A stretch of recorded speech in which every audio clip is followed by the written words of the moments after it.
Hello students, this video is related to the class 7 English literature.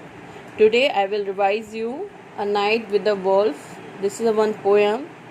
It's a fantastic poem written by Ware Taylor.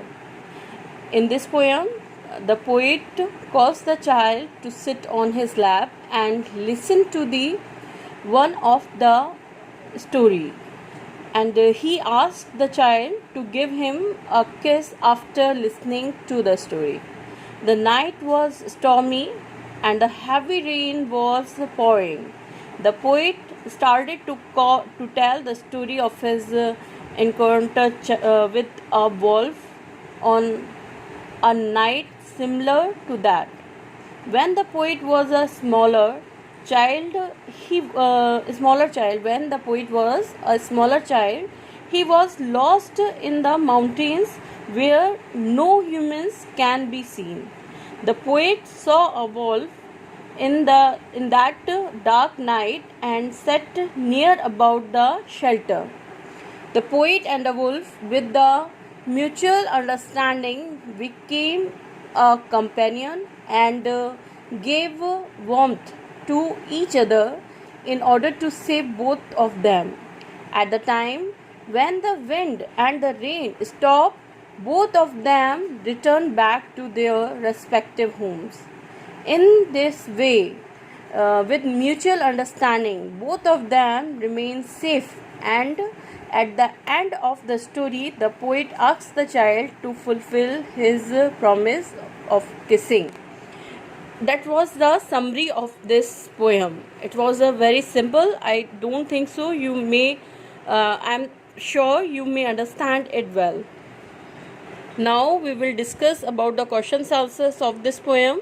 The first question is, what three things does the storyteller mention to show that danger was close at hand on the night when he was lost? The three things was wild man, wolf in the forest, and bears in the bush. Second question is, what were the two things that protected him from the rough weather? That was the large branches of trees, and the second is sheltering rock. Third question, little one, we not frightened. What do you think that alarmed the child? It's a simple. The child got alarmed when he heard that his father and wolf spent the long night together, sitting side by side, hiding from the bad weather. Question number D. Quote the lines in which the father tells the child that it is safer to be inside the house rather than outside it on the stormy night. It was a simple quote. What was that? Darling, kiss me in a payment. Hark how the wind is roaring. Father's house is a better place when the stormy rain is pouring. May you understand it well? Now I will tell you the second part of this chapter. The second is the second question of this chapter. Answer this question with reference to the content. These are the 4 lines are given to you. The first line is, little one, come to my knee. Hark how the rain is pouring over the roof is in the pitch dark night, and the winds in the woods are roaring. Who is the speaker here and who is the little one? Simply, the author Ware Taylor is the speaker here, and his son Hush is the little one. Question number second, what does the speaker bring to the little one's attention? The father brings the child's attention towards the pouring rain, extremely dark, a moonless night, and roaring wind. What was these things? The first thing was pouring rain. The next thing, extremely dark night and moonless night, and the roaring wind. That was the thing the writer was talking about. The next question is, do you think the wind can actually roar? Which figure of speech is being used here in order to talk about the winds? The roar is a sound of animal, but some of time we can use it as a figure of speech to present something about So here it is the figure of speech, and the figure of speech, it is a metaphor. Now I told you the B portion of it. His bed were pressed against me. Each of us warmed the other. Each of us felt in the stormy dark that beast and the man was brother.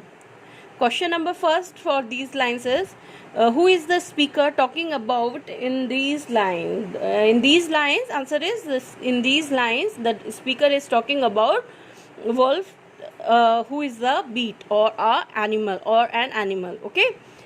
Second question is, what is he speaking about? He is speaking about that he and wolf became friend or brother to support each other in that stormy dark night. Third question is, explain the line, the beast and the man was brother. What's the meaning of it? It's a simply showing the friendship of both of them. Discuss, that's I told you to complete, but I told also give you the answer of it. Yes, what do you think that feeling of honesty can be overcome when people are faced with a common problem? Yes, definitely the feeling of honesty can be overcome when people care faced with the common problem. What's the reason behind of it? Because they have the mutual motive of staying safe. What they want to be staying safe. They just start to be care to each other. You can give any example for it. Okay. The next question is related is read to appreciate. Here you are seeing there is a one line where the wild man was and waited. Here we are seeing the repetition of W letter, which indicating to the alliteration.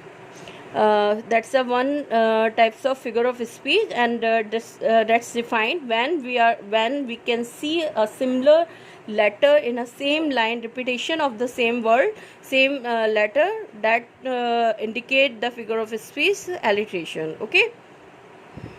Now I will told you about the poem Daffodil. Just be reminded and listen to me. It's I'll just going to be tell you the summary of this poem. This is a one west of the poem of William Wordsworth, and in this poem they are talking about the nature, the reality and simplicity of the nature. What's the language the nature just we used to show us about the things. That's all he told us. He told all about us. This poem is completely divided into 4 stanzas, and the speaker says that wandering like a cloud fluttering, he was wandering like a cloud fluttering above hills and valley. He encountered a field of a daffodil beside a lake. The dancing, fluttering flower stretched endlessly along the shore, and though the waves of the lake danced beside the flowers, the daffodil outdid the water in glee. Daffodils were shine and twinkle as like the stars of the Milky Way. The poet started them and be happy in such a joyful company of the daffodils. When he was straight, he also thought about the weather and the scene would what he already has seen. All for now, whenever he felt vacant or pensive mood, he just started to be remember about the things of or about the memories of this daffodil, which gives him to glee or happiness or pleasures. Now we are talking about the questions answer of it. It's our first question is totally objective. That's I already has explained you. No need to be repeated out. Just read it and we understand these all questions. Now the second question is answer these questions. Have a first question. Where does the poet see the daffodil? Where does the poet see the daffodil? It's a simple answer is the poet saw the daffodil, thousands daffodil flower a glance. Where he saw this? He saw in above the hills when he was wandering like a flower. Have a second question. What cheers? What cheers the poet when he is sad or worried about something? What's the memory of dancing daffodils cheers the poet? Okay, that's a simple answer of it. The third is related to the lines, as we have done previously. Have a first question. Firstly, I will tell you the lines of it. The lines are 10,000 saw I at a glance, tossing their hats in sprightly dance. Have a first question. 10,000 of what did the poet see at a glance? It's a simple, the flowers. What he saw, the daffodil flowers. Have a second question. Which figure of speech does the poet use in each of these lines? He is using personification figure of speech in these lines. Now we are seeing the second. It's have a approx 6 lines, and have a first question is, what were the waves? What were the waves? Who did they dance beside? Have a simple answer.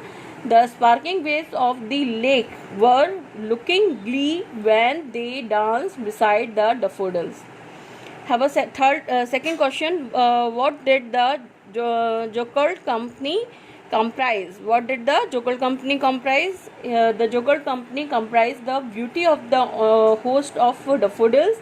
Host means is group of daffodils, stars, bees, waves, walls, hills, and lakes with the poet. Third question is, what does the wealth refer to in the last line given above? Have an answer. The wealth refers to in the last line given about an abundance of joyful thoughts. Next question is, why does the poet say he said little thought to the wealth? Have a simple answer. The poet says so because none can purchase such beauty of nature. No one, you can use the word no one can purchase the beauty of nature. Now we are talking about the discuss. That's all well done by yourself. May you all have done it out. The third question is again related to the figure of speech simile. So according to it, I already has explained you these. Just we read one time and we try to understand these all. Thank you.